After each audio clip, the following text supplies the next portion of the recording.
Lors de notre visite au sanctuaire des papillons de Bobiri, à 30 km de Kumasi, nous avons découvert un véritable havre de paix dédié à la préservation de ces magnifiques insectes.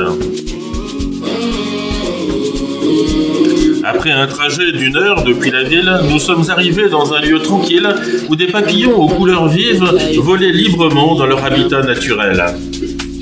Every time I wake up, I thank God. God, I'm on my knees and I pray to Jah for the gift of life. And I stand on top, big up myself like a lion. Whoa, I no need to distress Parcourant les sentiers de la forêt tropicale, nous avons pu observer des espèces variées, dont le fascinant papillon forestier rose et d'autres espèces comme Capilio meneseus et Armoris tartera. Notre guide nous a expliqué le cycle de vie des papillons de l'œuf à l'envol final, mettant en lumière l'importance des plantes spécifiques pour la survie de chacune de ces espèces. Ce sanctuaire est essentiel pour conserver cet écosystème, car il protège les plantes hôtes nécessaires aux papillons qui y trouvent nourriture et refuge.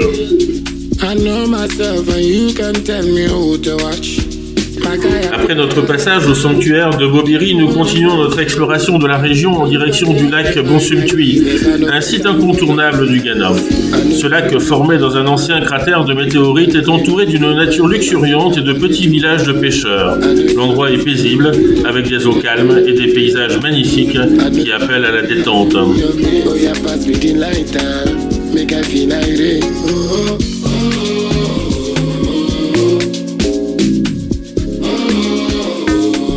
Après cette immersion en pleine nature, nous nous rendons à l'Ashanti Maya Palace à Kumasi. Ce palais, qui fut autrefois la résidence des rois Ashanti, est aujourd'hui un musée vivant qui témoigne de l'histoire et de la culture de ce puissant royaume. Nous découvrons de magnifiques artefacts, des trônes, des bijoux royaux et des costumes traditionnels qui illustrent la grandeur et la richesse de cette civilisation.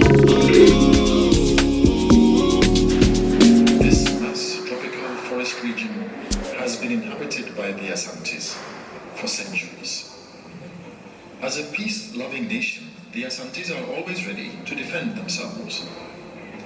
They are therefore likened to the porcupine that defends itself with its quills. The war cry of the Asantis is Asanti Protocol, Kumapuma, Pimbaba. We are the porcupine fighters. Kill 1,000, and 1,000 more will surface to face you.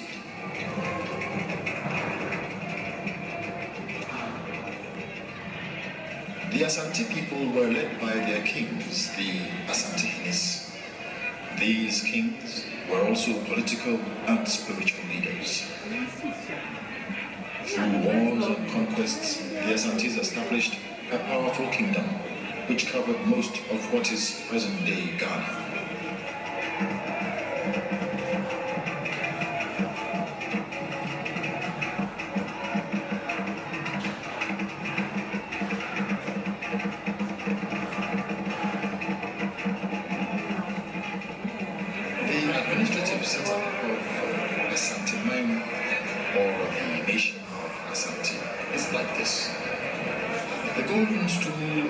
Authority which unites the people. It's believed to be the soul of the Asante nation. The Asantehene, who is the occupant of the golden stool, therefore is accorded the highest honor and respect. He is the head of the Asante nation.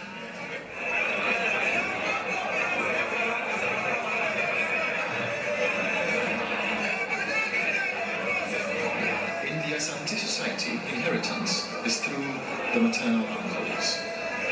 It is the matrilineal heritage which gives the person his or her right, status, and membership within the lineage.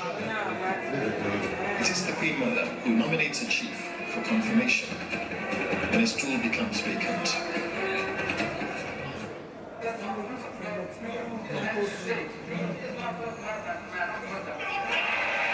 After swearing the oath of allegiance with Pomponsu song, goes on to swear to protect the golden stool.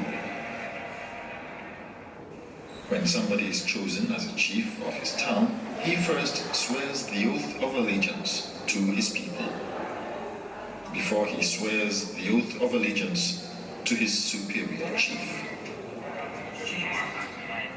The Odikro swears the oath of allegiance to the Oblimpong or Omai Hine, that's paramount chief.